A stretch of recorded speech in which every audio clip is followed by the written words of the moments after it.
everybody, my name is Shoelace and welcome back to another edition of Free-to-Play Reviews. This time we're going to be taking a look at Paladins, the newest free-to-play game that has opened up on Steam and is doing quite well right now. So if you want your review, let's dive straight into it right now. Tread lightly, for this is hollow ground. Paladins is a first-person shooter developed by the creators of Smite, Hi-Rez Studios. It's a champion-based game revolving around what is now a small list of characters with their own unique abilities.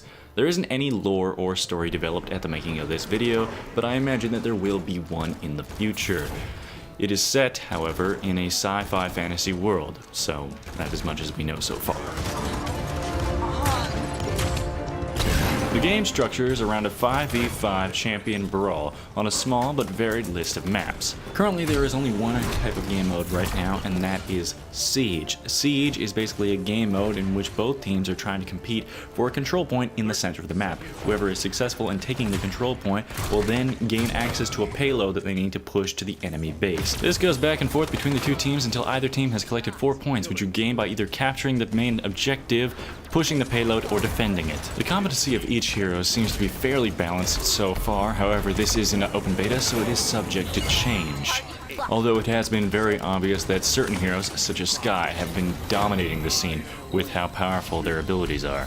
Although this is only based off of the 2 game modes that are currently available. When we're further along into the game and more game modes are added, I'm sure some heroes will become slightly more reliable than others. Then again, a lot of the characters in the game seem to be mostly countered by the item system that they have implemented in this game.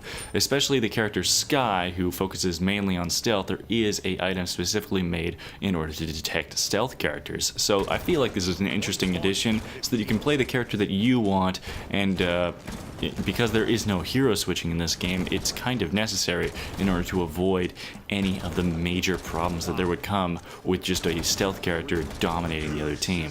This game also introduces a card system for further customization of each of the main champions. For example, in this slide right here, I have Androxus, and I am further customizing his Shadow Dash ability so that it is a little bit better than what it was originally, because I like to use it a lot, I like it off cooldown a lot more, and I like having a very fast reload speed.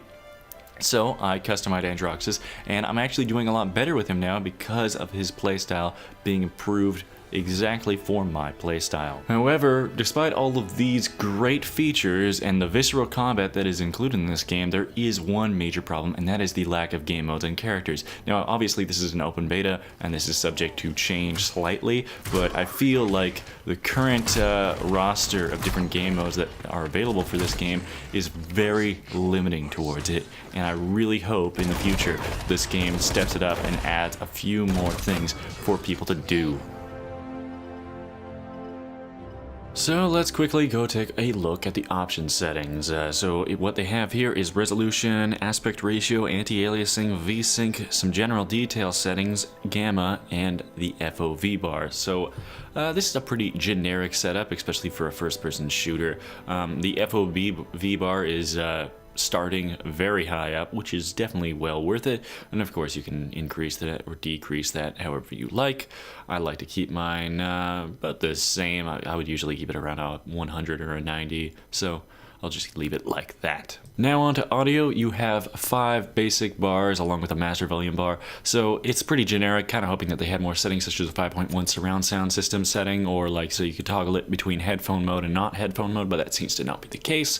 In gameplay settings, you have the ability to turn off and on the damage numbers, which is pretty nice. You can turn on a combat log, always show player health. That could be useful for healers or tanks that can shield other people, and you can also change the reticle color and how much it blooms.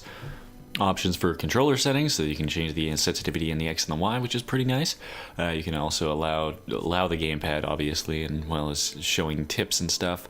And a bunch of key bindings towards all of the abilities. It doesn't seem to be character driven like it is in Overwatch, for example, where you get to select key bindings specifically to each character, but you can change the key settings at least.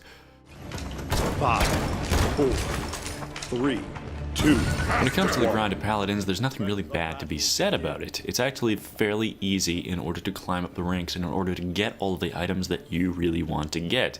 After only 4 or 5 matches, I was able to unlock Androxus here, who is a $5,000 afforded character, which is pretty sweet, to be perfectly honest. And the most expensive character that is on the list is only ranked 2,500 more than him, which is pretty darn nice. I do have to say, though, that I wish that there was a better system in order to gain cosmetics and collectibles, because it seems that main characters don't actually cost that much, but when it comes to getting a color scheme change for other characters, it's pretty darn expensive. So I'm not really sure about the incline behind that, but at least everything can be unlocked by hard work. There's not very much in the game that can't be unlocked just by playing it. Alrighty, now let's take a look at the microtransactions of this game to see how they compare to others. Now it seems that they want to focus more on champions as well as cosmetic for said champions when it comes to buying things. Here are all the pricings towards all of the crystals that you can purchase in the game, as well as having the option to go and buy a Founders Edition, which will support the game as well as give you a bunch of cosmetics and the horse skin that is unavailable elsewhere.